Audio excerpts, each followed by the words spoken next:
Assalamualaikum warahmatullahi wabarakatuh. Alhamdulillahirabbil alamin. Nahmaduhu wa nasta'inuhu wa nastaghfiruhu wa natubu ilaihi. Wa na'udzu billahi min shururi anfusina wa sayyiati a'malina. May yahdihillahu fala mudilla lahu wa may yudlil fala hadiya lahu. Asyhadu an la ilaha illallah wahdahu la syarika lahu wa asyhadu anna Muhammadan abduhu wa rasuluh.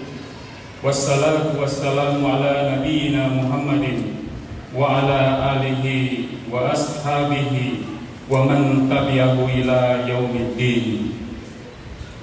Usikum wa nafsi bitaqwallah faqad fazal muttaqun. Amma ba'd.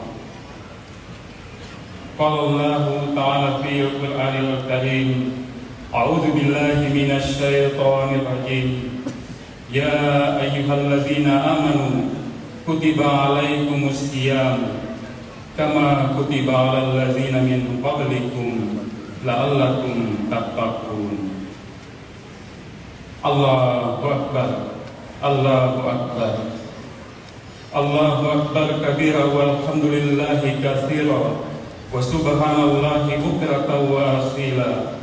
Allahu Akbar, Allahu Akbar, walillahil hamd. Jamaah salat Id rahimakumullah, puja dan puji kita panjatkan kehadirat Allah Subhanahu wa Ta'ala sebagai tanda kesyukuran yang tiada terhingga atas tauhid dan inayah Allah yang dilimpahkan kepada kita, sehingga pada pagi ini kita dapat berkumpul di hari raya Idul Fitri ini untuk menyempurnakan ibadah Ramadan kita dengan bertakbir, bertahmid dan bertasbih.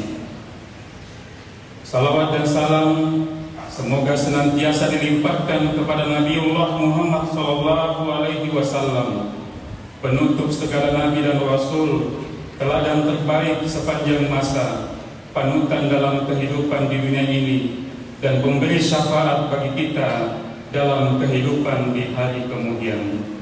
Kaum muslimin dan muslimat, jamaah salat Id yang berbahagia, tepat ketika azan maghrib berkumandang kemarin, tunailah puasa terakhir kita di bulan Ramadan ini. Di saat itu kita tiba di puncak ibadah puasa setelah kita berjuang selama sebulan penuh. Dan pada pagi ini kita berada di hari kemenangan, yaitu hari ketika kita kembali kepada fitrah dan kesucian, laksana bayi yang baru dilahirkan. Itulah perasaan yang merebak di dalam hati kita setiap merayakan Idul Fitri. Kita bergembira seperti serdadu yang baru saja menaklukkan musuh-musuhnya. Namun, pernahkah sesekali kita bertanya ke dalam diri kita masing-masing, siapa sesungguhnya yang telah kita taklukkan? Dan benarkah kita telah kembali berada dalam keadaan suci dan fitrah sebagaimana bayi yang baru dilahirkan? Untuk menjawab kedua pertanyaan itu, maka kita perlu memahami makna kemenangan dan makna analogi bayi baru lahir. Yang pertama, apa yang dimaksud dengan kemenangan? Memenangkan sesuatu berarti ada yang kita kalahkan. Peristiwa menang kalah itu terjadi ketika kita berebut sesuatu atau berlomba untuk saling mengungguli.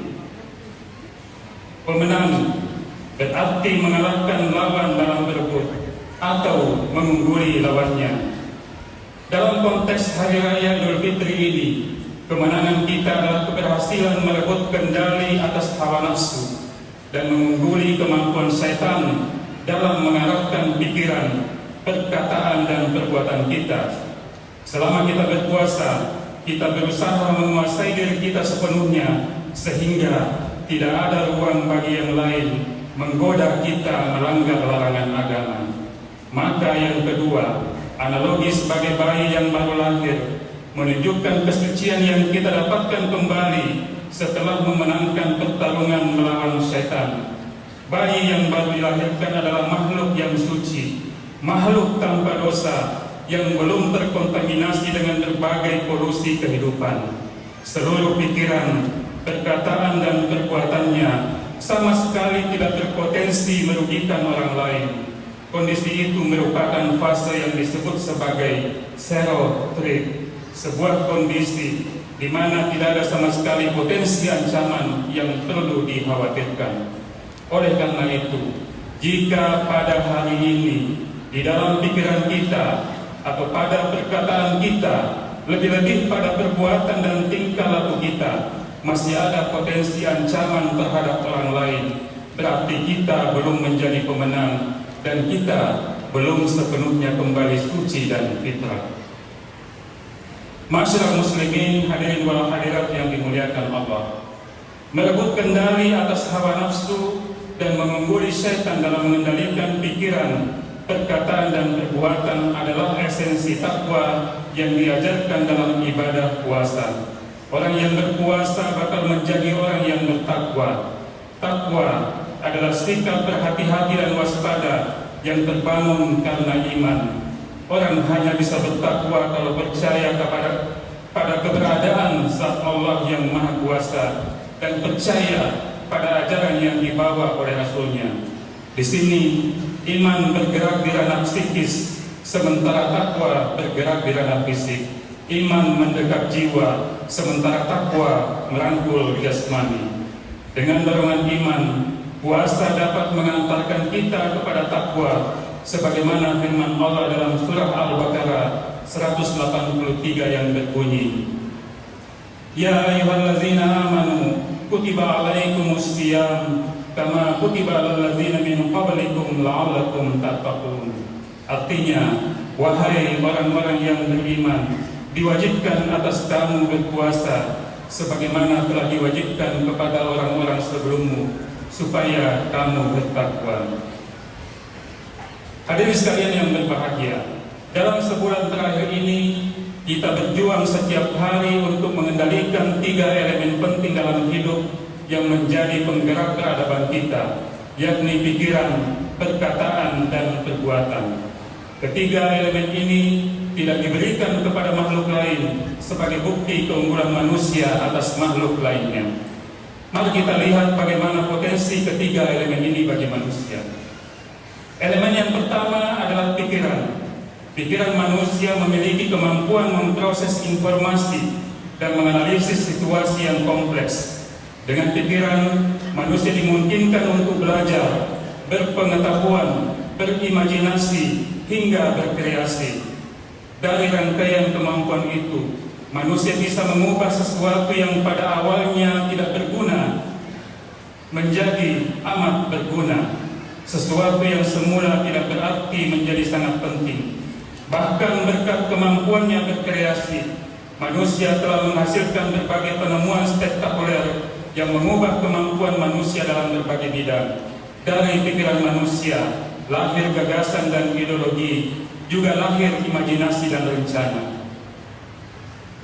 Pikiran manusia juga memiliki kemampuan menyimpan sesuatu dalam ingatan atau memori tentang masa lalu yang sewaktu-waktu bisa diakses kembali sebagai referensi untuk dihubungkan dengan kondisi saat ini. Pikiran manusia mampu mengidentifikasi masalah, mencari solusi dan mengambil keputusan guna menyelesaikan masalah yang sedang dihadapinya. Dan yang tak kalah pentingnya adalah bahwa pikiran memiliki kemampuan untuk menumbuhkan syahwat, yaitu keinginan untuk melakukan sesuatu sebagai respon atas situasi yang terjadi. Syahwat inilah yang kemudian menjadi pendorong untuk melakukan tindakan konkret. Elemen yang kedua adalah perkataan. Perkataan adalah representasi verbal dari pikiran, ide atau gagasan yang berasal dari pikiran manusia, lalu disampaikan kepada orang lain melalui bahasa. Dengan bahasa, manusia memberi makna tertentu pada simbol atau suara yang dapat dipahami oleh orang lain. Makna dari sebuah perkataan dapat bervariasi tergantung pada konteksnya. termasuk isyarat nonverbal yang menyertainya atau situasi komunikasi yang secara kontekstual ikut memberi makna. Kekuatan dari perkataan itu terletak pada kemampuannya mempengaruhi pemikiran dan perasaan yang bisa berujung pada timbulnya tindakan oleh orang yang mendengar atau membacanya. Orasi yang membakar semangat, puitisasi yang lembut berperasaan adalah contoh-contoh penggunaan kata-kata yang bisa menyentuh hati pendengar atau pembacanya sehingga bisa mempengaruhi orang lain untuk berbuat sesuatu. Kita ingat bagaimana proklamator Bung Karno menggerakkan perlawanan rakyat terhadap penjajahan dengan pidatonya, atau bagaimana puisi Hairil Anwar atau Taufik Ismail yang menggugah kesadaran manusia. Itulah kekuatan dari perkataan manusia yang bisa menggulirkan sejarah. Dan elemen yang ketiga adalah perbuatan. Perbuatan merujuk pada tindakan fisik atau perilaku yang dilakukan seseorang dalam kehidupan sehari-hari sebagai manifestasi dari pikiran, niat, atau keinginan seseorang. Perbuatan adalah tindakan nyata, baik yang dilakukan secara sadar maupun tidak sadar, sebagai respon atas keadaan yang terjadi di sekelilingnya. Perbuatan bisa berupa tindakan yang disengaja atau spontan dan seringkali mencerminkan nilai-nilai keyakinan dan tujuan seseorang. Dalam praktiknya, perbuatan selalu memiliki dampak yang signifikan sesuai dengan konteks dan ruang lingkupnya. Perbuatan selalu menghasilkan dampak, baik positif maupun negatif. Perbuatan selalu meninggalkan jejak, baik yang terlihat maupun yang tidak terlihat. Dan perbuatan orang yang memiliki kekuasaan akan memiliki dampak atau jejak yang lebih besar dibandingkan dengan perbuatan orang yang tidak berkuasa. Maka semakin besar kekuasaan seseorang, semakin besar pula dampak dari perbuatannya. Ma'asyiral muslimin rahimakumullah.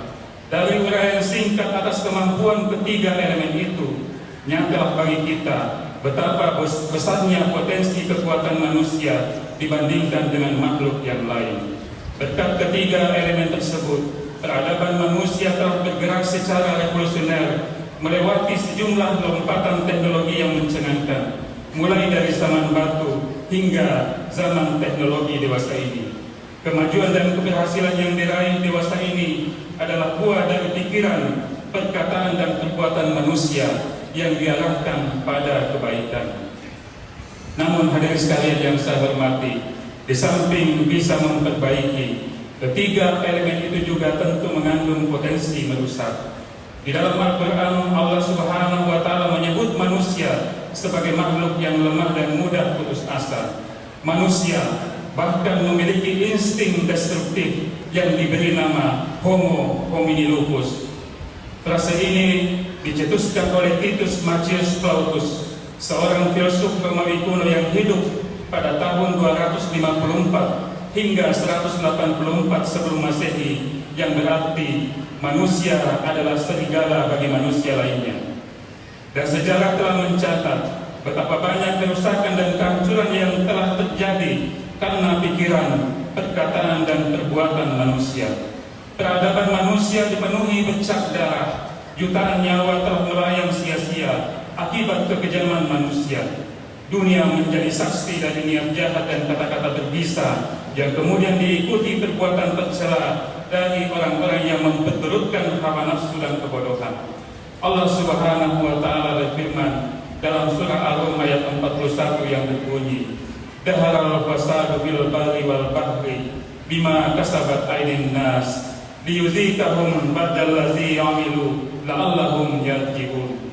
Artinya, telah nampak kerusakan di darat dan di laut disebabkan karena perbuatan tangan manusia, supaya Allah merasakan kepada mereka sebahagian dari akibat perbuatan mereka, agar mereka kembali ke jalan yang benar. Makna ayat ini secara jelas menunjukkan adanya hubungan sebab akibat yang kuat antara perbuatan yang tidak terpuji dengan kerusakan yang terjadi di muka bumi ini, baik langsung maupun tidak langsung. Bukti bahwa manusia bisa menjadi predator yang tidak terkendali dan menjadi serigala bagi sesamanya sudah nyata di depan mata kita. dan melalui perubahan situasi yang signifikan, tindakan tercela tidak lagi dilakukan secara kasar dan kasat mata, namun melalui berbagai aktivitas yang nampak terhormat namun brutal luar biasa. Mungkin semua perbuatan itu bukan semata-mata karena hawa nafsu belaka, akan tetapi juga karena kurangnya ilmu dan pengetahuan yang tidak diwarnai dengan ketakwaan. Maka bercermin dari pengalaman dan isyarat dari Allah tersebut, maka kehadiran takwa di dalam diri setiap orang menjadi sangat penting dan niscaya. Takwa menjaga pikiran, perkataan dan perbuatan manusia untuk selalu berada pada koridor kemaslahatan. Takwa juga menjaga manusia untuk selalu bermanfaat bagi sesama dan alam sekitar. Takwa menjadikan manusia sebagai insan yang self free. Apalagi sebagai makhluk istimewa, manusia diberi amanah sebagai khalifah, sebagaimana firman Allah dalam Al-Quran surah Al-Baqarah ayat 30. Wa idh qala rabbuka lil malaikati inni ja'ilun fil ardi khalifah. Artinya, ingatlah ketika Tuhanmu berfirman kepada para malaikat, sesungguhnya aku hendak menjadikan seorang khalifah di muka bumi. Dalam posisi itu, manusia menerima amanah sebagai penguasa di bumi, yang berarti memiliki potensi untuk memberi dampak yang besarnya sesuai dengan tingginya kedudukan tersebut. Besarnya potensi ancaman manusia bagi manusia lainnya itu mungkin menjadi sumber kekhawatiran malaikat ketika mempertanyakan rencana Allah menciptakan manusia. Qalu atajalu fiha man yufsidu fiha wa yusfiku dima wa nahnu nusabbihu bihamdika wa nuqaddisu lak. Artinya, mereka berkata, mengapa engkau hendak menjadikan khalifah di bumi itu orang yang akan membuat kerusakan padanya dan menumpahkan darah, padahal kami senantiasa bertasbih dengan memuji engkau dan mensucikan engkau. Tetapi Allah Subhanahu wa taala menutup dialog itu dengan berkata, inni a'lamu ma la ta'lamun. Sesungguhnya aku mengetahui apa yang tidak kamu ketahui. Karena dalam pandangan Allah, manusia bisa menjadi amat mulia karena ketakwaannya. Jemaah salat Id yang saya muliakan, karena ketakwaannya manusia dimuliakan. Karena ketakwaannya manusia bermanfaat bagi sesama. Jika ingin mulia di dunia, bertakwalah. Jika ingin mulia di mata Allah, bertakwalah. Perintah bertakwa ini menjadi salah satu tema sentral di dalam Al-Quran, karena Allah tahu persis potensi dari pikiran, perkataan dan perbuatan manusia bisa melampaui imajinasi kita. Kekejaman manusia atas manusia lainnya bisa tidak terbayangkan, dan kerusakan alam akibat ulah manusia bisa tidak terkira. Hadirin dan hadirat yang berbahagia, mengakhiri khutbah yang singkat ini, izinkan saya mengajak kita sekalian untuk lebih cermat dan berhati-hati dalam mengelola pikiran, perkataan dan perbuatan. Mari kita singkirkan niat jahat, hasad dan dengki dari benak kita dan mengisinya dengan prasangka baik terhadap sesama. Marilah saling mencintai dan menyayangi dengan landasan ukhuwah Islamiyah dan ukhuwah wataniyah, bahkan ukhuwah insaniyah, untuk menyatukan potensi kebaikan dan meminimalkan potensi keburukan kita. Hidupkan tawasau bil haq wa tawasau bis sabar, sebagaimana firman Allah, wal asr innal insana lafi khusr illa allazina amanu wa amilus solihati wa tawasau bil haq wa tawasau bis sabar. Artinya, demi waktu, sesungguhnya manusia berada dalam kerugian kecuali orang-orang yang beriman dan mengerjakan amal saleh, dan nasihat menasihati supaya mentaati kebenaran, dan nasihat menasihati supaya menetapi kesabaran.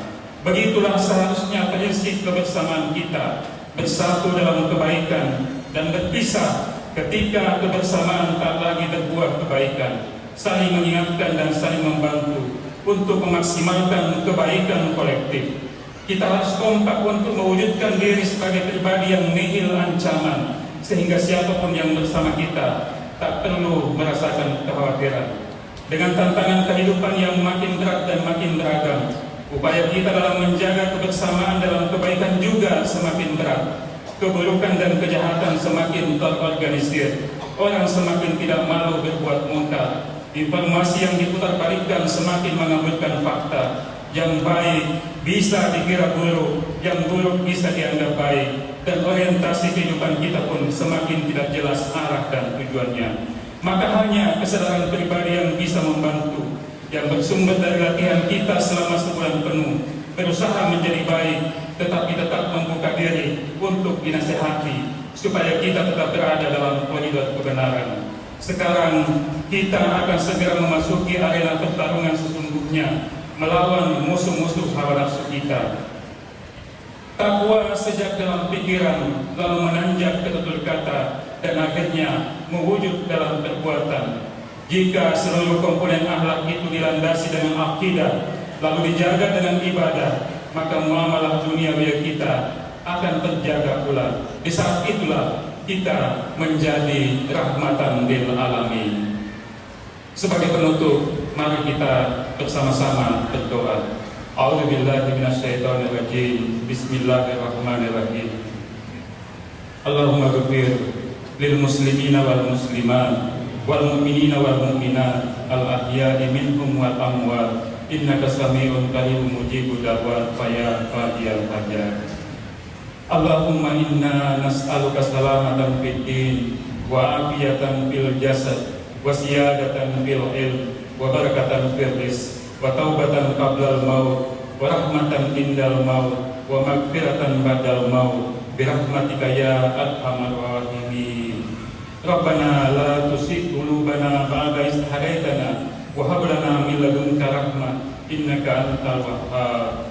Rabbana hab lana min azwajina wa dhurriyyatina qurrata a'yun waj'alna lil muttaqina imama. Rabbana taqabbal minna innaka antas samiul alim. Rabbana atina fid dunya hasanah wa fil akhirati hasanah wa qina adzabannar. Subhana rabbika rabbil izzati amma yasifun wa salamun alal mursalin walhamdulillahi rabbil alamin. Wassalamualaikum warahmatullahi wabarakatuh.